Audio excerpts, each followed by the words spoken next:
ইরানের নিঃশর্ত আত্মসমর্পণ মার্কিন প্রেসিডেন্ট ডোনাল্ড ট্রাম্প। শুক্রবার তিনি বলেন, নিঃশর্ত আত্মসমর্পণ ছাড়া ইরানের সঙ্গে কোনো চুক্তি হবে না। নিজের মালিকানাধীন সামাজিক যোগাযোগ মাধ্যম ট্রুথ সোশ্যালে দেওয়া এক পোস্টে ট্রাম্প একথা বলেন।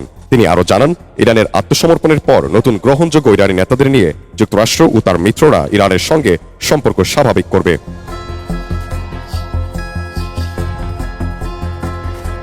পোস্টে ট্রাম্প লিখেছেন, ভবিষ্যতে যদি একজন গ্রহণযোগ্য নেতা বা নেতৃত্ব সামনে আসে, তাহলে যুক্তরাষ্ট্র ও তার মিত্ররা ইরানকে ধ্বংসের দ্বারপ্রান্ত থেকে ফিরিয়ে আনতে কাজ করবে। তখন দেশটিকে অর্থনৈতিকভাবে আগের চেয়ে বড়, উন্নত ও শক্তিশালী করে তোলার চেষ্টা করা হবে। এদিকে ইরান, যুক্তরাষ্ট্র ও ইসরায়েলের মধ্যে চলমান সংঘাত নিয়ে উদ্বেগ বাড়ছে আন্তর্জাতিক মহলে। বিশ্লেষকদের মতে, এই যুদ্ধ কতদিন চলবে তার কোনো নির্দিষ্ট সীমা এখনো দেখা যাচ্ছে না।